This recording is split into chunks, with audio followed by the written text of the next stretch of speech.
Welcome to today's Explainer. I am so excited to dive into this one because, let's be honest, we are going to talk about something literally every single one of us struggles with. You know the exact feeling I'm talking about. You've been working hard, your brain feels totally fried, and you tell yourself, you know what, I'll just take a 10-minute break. You sit down, grab your phone, and pull up a funny video. You get a good laugh, it feels great, but then, mysteriously, that quick little 10-minute breather warps into an hour and 15 minutes of absolute mindless scrolling. And the worst part, you don't even feel rested. Instead, you feel empty, kind of guilty, and somehow way more exhausted than when you started. It all starts with that one infamous phrase. Okay, just one more video. It's the universal lie we tell ourselves, isn't it?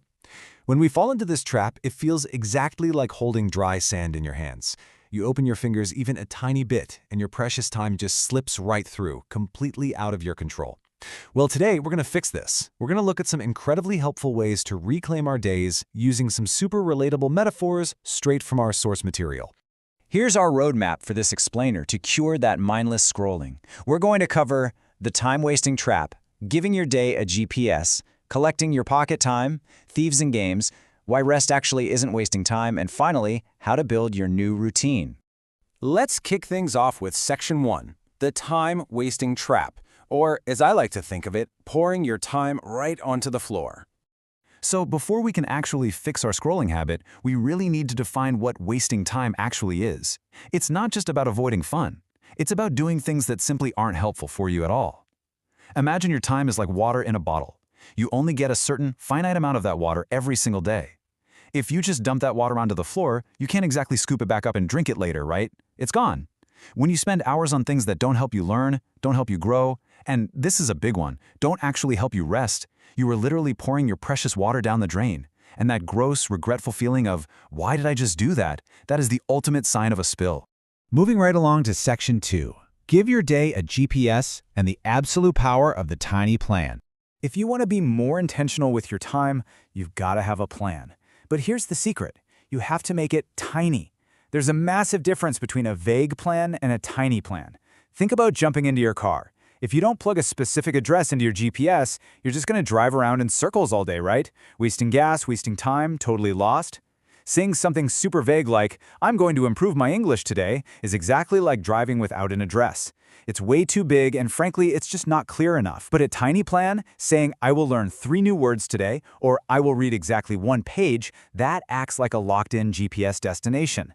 It tells you exactly where to turn so you aren't wandering around wondering what to do next.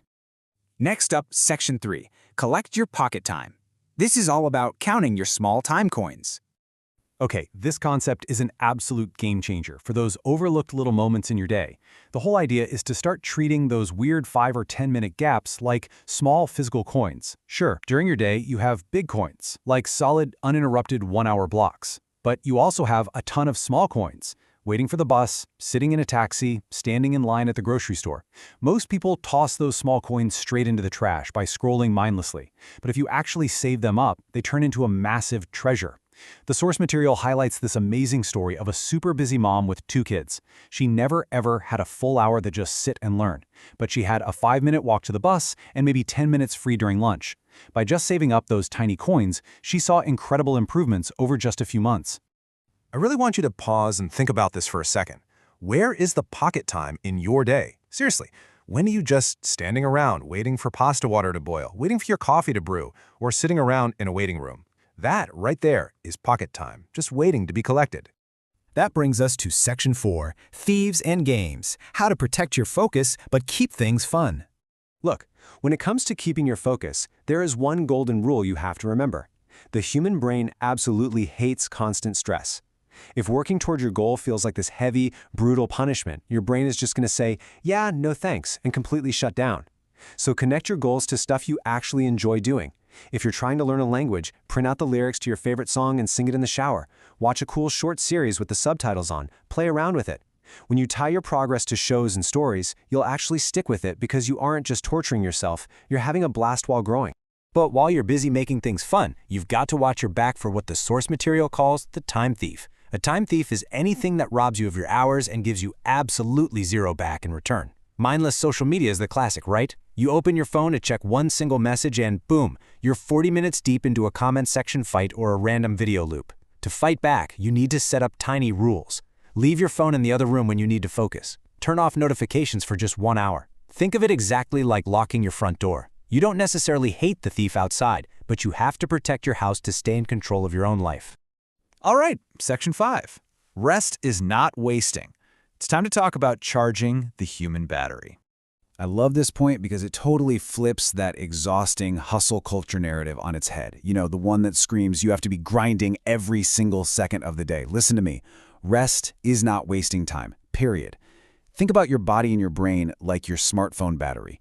If you use your phone all day long and you never ever plug it into the wall, what happens? It completely dies. It stops working.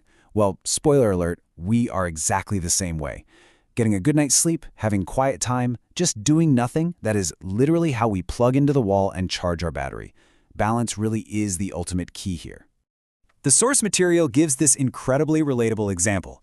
Think about a time you tried to push through a project late at night when you were completely exhausted.